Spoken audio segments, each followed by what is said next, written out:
Hey everybody, welcome to the latest episode of The Rock Experience with Mike Brunn. On this episode, I'm joined by guitarist and vocalist Richie Kotzen, and we'll talk all about the new Smith Kotzen album. You guys are going to really enjoy this conversation, so let's jump in and let's get started.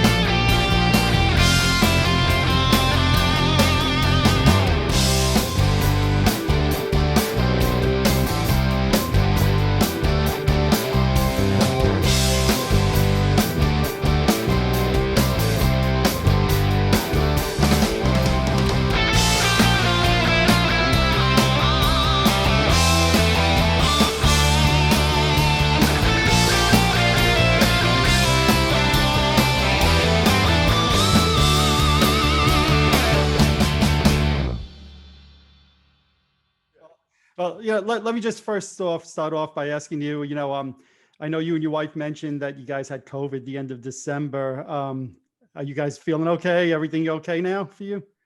Yeah, you know, I still don't taste right. Like for the Mm, longest time, I lost my taste. Now, I just ate some eggs a minute ago, and okay. she seasoned them for me, and I could taste the seasoning. So it's interesting. My taste is coming back. Usually, a simple like if I eat something simple, it's fine, but more complex foods, I don't taste right. I Mm, didn't taste at all for a long time, but it was real strange. She was sick, went and got the test, tested positive, and then we started isolating, and I was fine. And then I waited like 5, 6 days, got the test. I tested negative, but I mean, within 24 hours of getting my test results, bam, I got sick.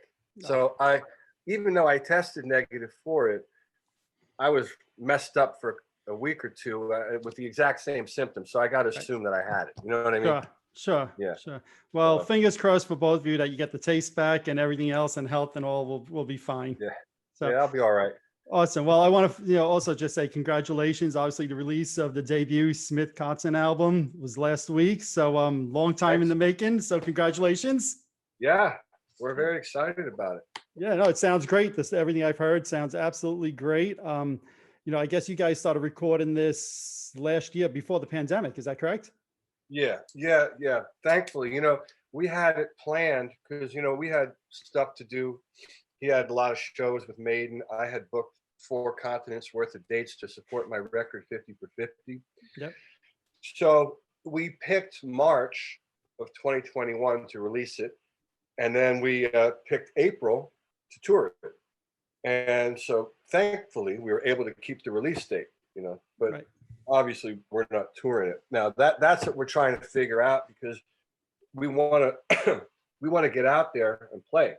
So I see some of my friends are out there doing gigs here and there, Texas and other places. So I think we're going to wait a little bit and then try to find a slot where we can drop in some dates. That's exciting news. I know the fans will definitely love that. And clearly, both of you guys have your own schedules normally. So hopefully, fingers Yeah. crossed, you could fit some of those dates in. That would be wonderful. Yeah, Yeah. for sure. So I'm sure you've answered this question 1,000 times in all the interviews, but how did the two of you guys first meet? When did you guys first hook up? Well, that was a long time ago, but we met just by a crazy, chance. There's a spot that I used to go to this place in LA. Like I was in this place maybe 2, 3 nights a week, and it's a hotel called the Sunset Marquis, and in there is a tiny bar called the Whiskey Bar. And all back in the day when I moved to LA, it's in the '90s, all the musicians would hang out there and actors and stuff. And it was a private bar. You really couldn't get in there unless you knew somebody.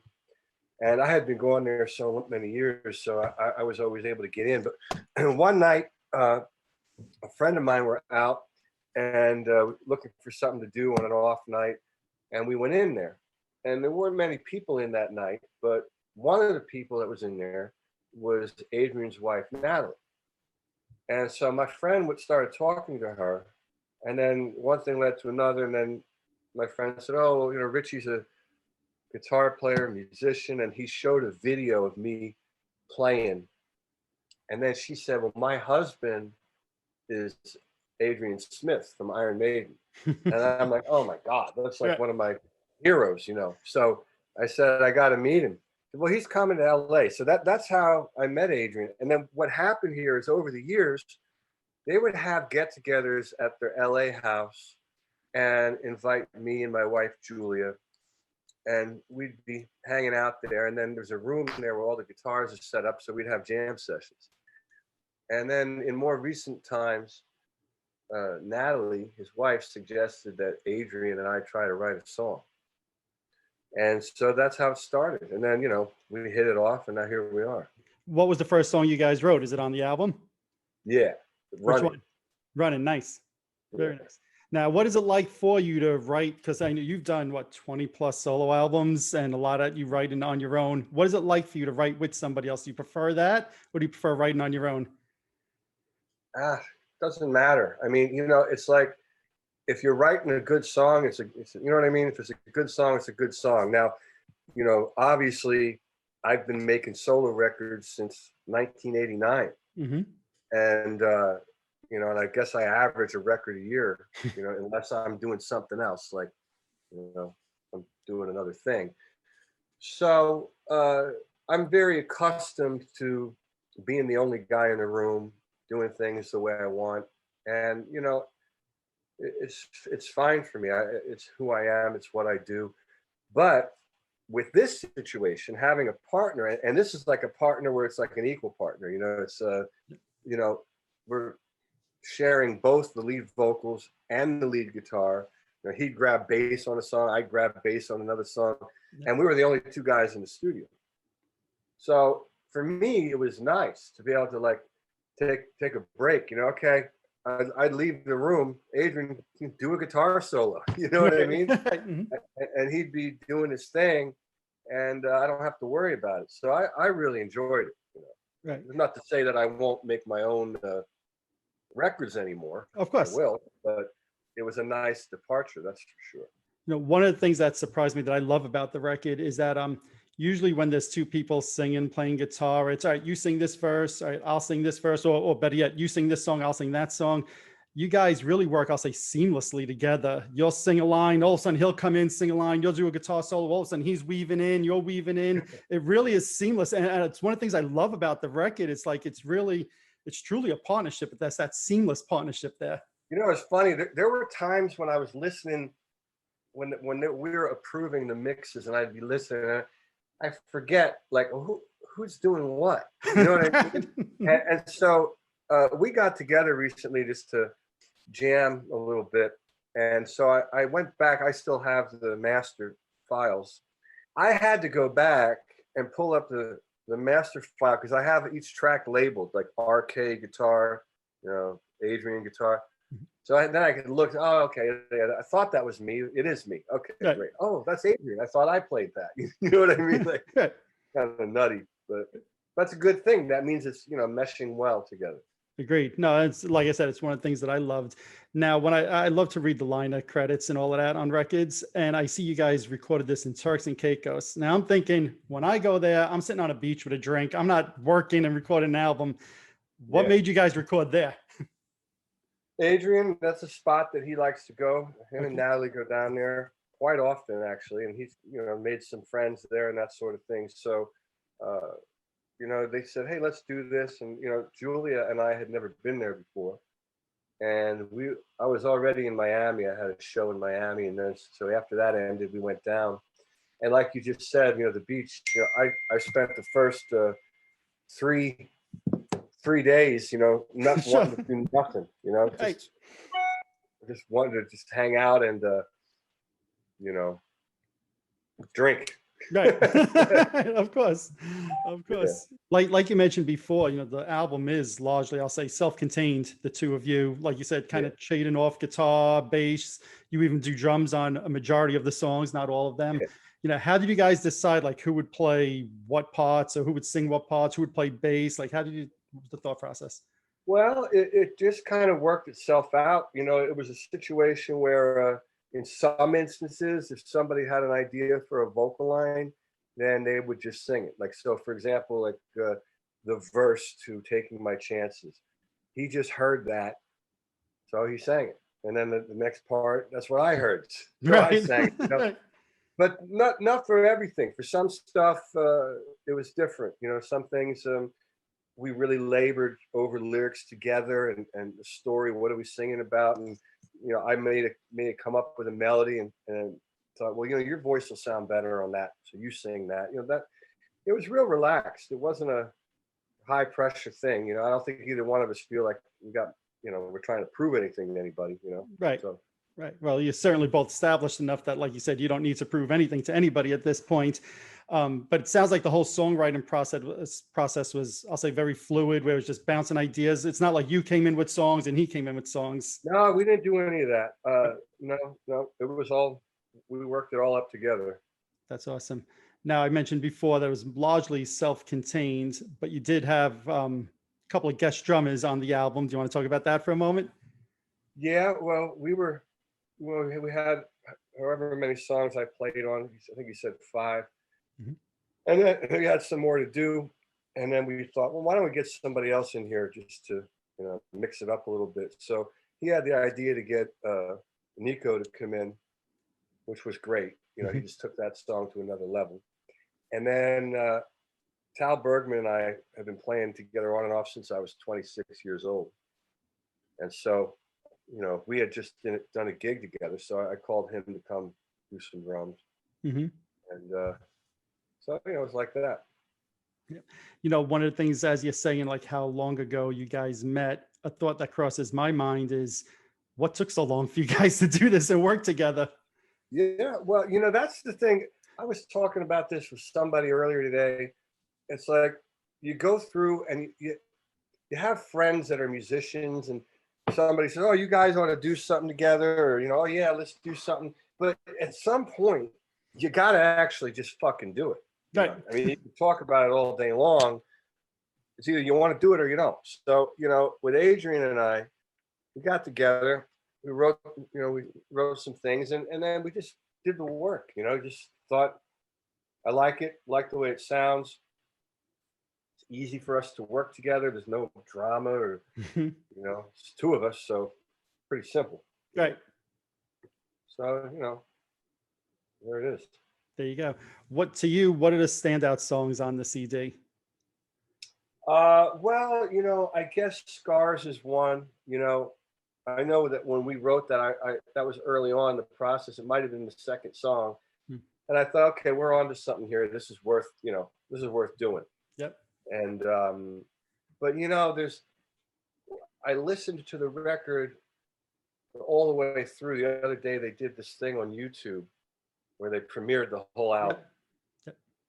And it reminds me of one of those classic records that I would have had when I was a kid. The way it flows. Back in the day, they'd only put 8, 9, 10 songs on an album back then.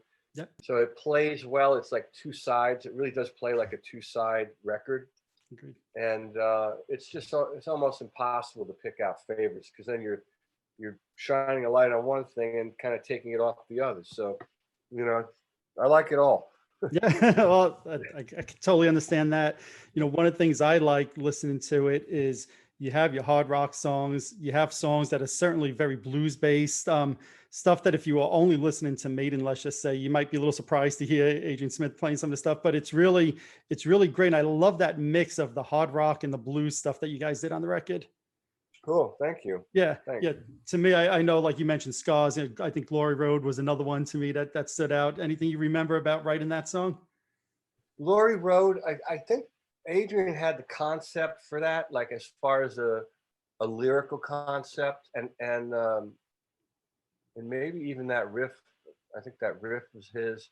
And then we threw the ideas back and forth. Usually what I feel like on a lot of the records, Adrian would come in with something like an idea, and then I'd grab a hold of it and just kind of smack it around a little bit and take it to a certain point, and then he'd come back. And But at Glory Road, I remember, I think the concept for that, like the story, was something that he had in his mind, and then from there we built the track together and then worked on the lyrics together. And so far, you guys have done 2 videos and then a 3rd lyric video from the album, right? Right. Yeah. Yeah. So It was tricky because we weren't together for those, it was tricky on that first one. Those guys did a great job of putting it together because, you watch it and I don't think that, oh, these guys are not together, I probably watched it 3-4 times to say, are they separate or were they together? Yeah. Yes, it was really Yeah. it was done really well. So, one of the things, and you mentioned this before, you've been a very prolific songwriter for 30 plus years now, right? Like you said before, putting out pretty much an album every year. Oh, Last year you put out the 50 for 50 album, right? So yeah. do you ever worry, oh my God, I've written so many songs, tomorrow I might not be able to come up with a fresh idea or a new idea? Doesn't matter anymore. Hmm. I already did. How many records did I do? Over 20, right? Just on And your I own. just put a record out with 50 songs. So technically I should take the next 5 years off. That's what I was thinking. Last year you put out more music than most bands do in a decade. It's like now is at the point where if I get an idea, great. If I don't have an idea, I'll go out in the yard and plant a tree. Right. But I got this song I wrote the other day. I finished it and I was playing it, and it's pretty wild. And my wife came downstairs. She said, "What the hell is that?" She said, "I never heard you do anything like that before." So who knows? I mean, maybe I'll open up a whole new direction for myself. I don't worry about it. In the old days, I did worry about it when I was much younger. I was signed to Interscope. I was one of the first guys they signed. And then, I was on Geffen for a while, both as, solo artist deals. And I used to worry back then, especially in the Interscope years, because I was really, kind of finding my direction and really excited and felt like I had a lot to prove. And I would sometimes lose sleep, like, if a week went by and I didn't have a new song. If I had a new song every week, I was constantly feeding material to the guys, and and most of it was getting rejected. But now anymore, I can sit back and I look. I mean, if I think about all the records I made, like from the Wilson Hawk record, which is probably one of my favorite things I've done. It was a collaboration with Richie Zito, the record producer. Yep. We wrote and recorded that. The Winery Dogs, we made 2 great records. I mean, when I say they're great, I mean, I like them, basically. Right. Some great thing, but I like it. I feel like I'm very well represented. If I look at 50 for 50, the stuff I did with Stanley Clarke, and just go down the line, I feel like I'm very well represented as far as who I am as an artist, what I do, all that. So now anything that happens for me in my mind is a bonus, Right. So I don't have that weird pressure where I wake up in the middle of the night like, what am I going to do? I got to write something. But I do wake up in the middle of the night with a melody in my head. And I think, well, that could be a good song. Where's my phone? I want to sing it into the recorder app so I don't forget it. That I've learned. Because otherwise, if you go back to sleep, you're fucked. You'll forget it. Absolutely. Yeah. Now, I think especially in the last 10 years, you've certainly started to become more and more known as the great guitar player you are. You've always been, but I think especially the last 10 years, Winery Dogs really elevated your name. Do you feel you get enough credit though as a singer? Yeah, I do. Look, I'm not in it for accolades. I am a guy that's just has been doing his thing. I've been singing like this since I was 20 years old. So, I mean, I've been playing the guitar like this since I was, even younger. Now, I'll say this. I got better on the guitar as my singing grew. So, for example, when I was 17, I was playing the guitar and I was featured in some magazines and stuff. And I sang, but my voice was still developing at 17. I didn't, and then something happened around 19, 20, 21 was probably the year that it really all came together. And then my guitar playing started improving, not because I was practicing the guitar. As a matter of fact, when Interscope signed me, I stopped messing with the guitar. All I did was write songs, and I was writing with Robert Hazard. You might not know who he is, but he wrote "Girls Just Want to Have Fun." Okay, yep. Mm-hmm. The song I think originally was "Boys Just Want to Have Fun" before she got a hold of it. So he Interesting. and I wrote some songs together. I wrote a song with Edgar Winter back in the day that was never released. I have Dwayne Hitchings and I wrote together, and he wrote stuff with Rod Stewart, some big hits with Rod. And this is all when I was 20, 21 years old, just moving to LA. And so I shifted very quickly. My interest was into like, who are you as an artist, and writing music. And so I think by the time I joined Poison, that's right when I lost the deal with Interscope. They dropped me because we were at odds with direction and stuff, and that's all good and fine. Mm-hmm. And then I hooked up with Brett and those guys. At that point is when I really had it figured out who I was as an artist, as a singer, as a guitar player. And you can hear it on that record, even though it's a collaboration, you can still hear, my influence. And then right out of that is when I got re-signed to Geffen. And I made this record, Motherheads Family Reunion. So in a lot of ways, when I look back on everything, that's the first Richie Kotzen record in my mind. Makes sense. The first record where I'm like, bam, I got it all figured out. That's my voice, my playing, it's all there. Boom, songwriting, there I am. That's where it really came together. That makes sense. Now, wasn't it also like 13, 14 years ago where you stopped playing guitar with a pick and started playing with your fingers more? Yeah, it's a little bit of I still play with a pick. I mean, it's right here. But There what you I go. stopped doing is I stopped putting the picks in my suitcase, and I stopped taking them on the road because, one less thing to carry. But the reality is I was on a tour in South America, and I just felt like I was playing like shit. I didn't like anything I was doing, and I thought, man, I got to change something in my playing. Because so much of my trio, Richie Kotzen gig, revolves around the improv sections in the songs where the band, we play off of each other, and it's very stylized. And I just wasn't getting there. I wasn't getting inspired. And it wasn't the fault of my band. It was my fault. And so I thought, what can I do? So I decided to try to get through an entire show without a guitar pick. And that's where it came from. And there was a guy down there with me that was managing me at the time. I think it was my buddy Eric was down there. And he said, wow, that was great. You sounded different. And it sounded good. You seemed inspired. So, all right, well, let me try and develop this. So over the years, what happened was I had to relearn certain techniques like, alternate picking, if you wanted to do like some kind of trills. And then I had to figure out how to do it with my fingers. And I still probably can't do it very well, but, I learned some different, I learned some different shit, that I can do. And now it's evolved in a very interesting way. So I still have all the, the sweet picking stuff, but now I can do some other things, that I couldn't do before with my fingers.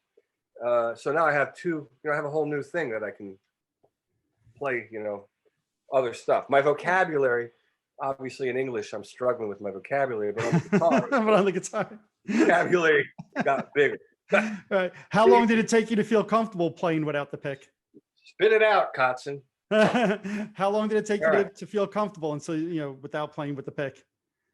Well, I felt comfortable out of the gate, but I identified some problems. So there were some things that like, oh shit, I can't play that line right now because I need a pick for that. Now what am I going to do? So then it forced me to go back to the drawing board and sit in the hotel room and, okay, if I do it like this, then I can do that and this and that and the other thing. So, but even on the Smith Kotzen record, there's plenty of stuff where I'm using a pick. Is it? Okay. I don't even pay attention. It doesn't matter to me. If I want a certain sound, I'll grab the pick. If I don't, I won't. What does matter is live. I really like not having to pick at all when I'm playing on stage. I feel a little more freedom. I really do. I have more freedom with how I can express myself on the instrument without it. But there are times in the studio where I need it, because you just want, a certain kind of, if you want some kind of, I can do that with my thumb, but a pick, it sounds different. So I might want that sound, I'll use the pick, it doesn't matter. Awesome. So now, obviously, the album just dropped last week, the Smith Kotzen first album, but you're already talking and mentioning that there could be potentially be more albums, right? Oh, well, yeah, this is very interesting. I remember this happened when we did the first Winery Dog record too. It was like we just barely finished the record, and people are saying, "Well, is there going to be a second record?" Well, that's because people like it. Right. Well, that's a good thing, I guess. That's So, right.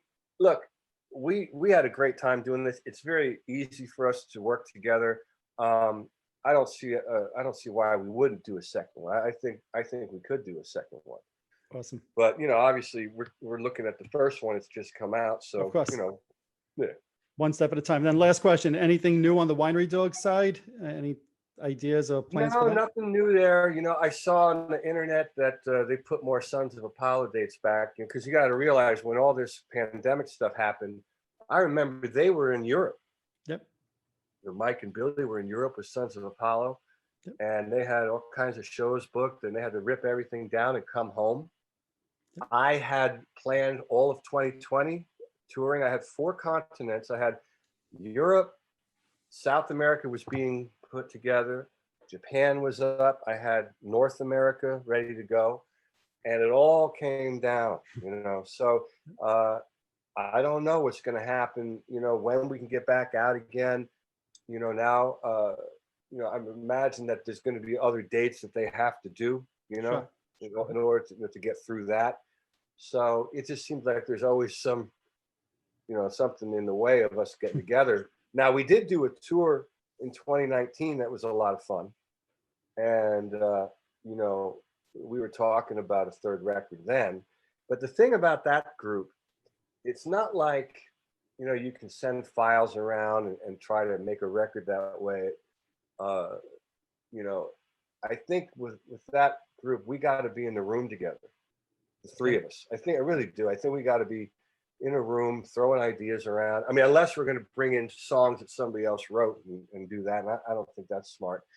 So, and we can't be in the room just yet. Sure. I'm still waiting to get the vaccine, which my wife and I want to get.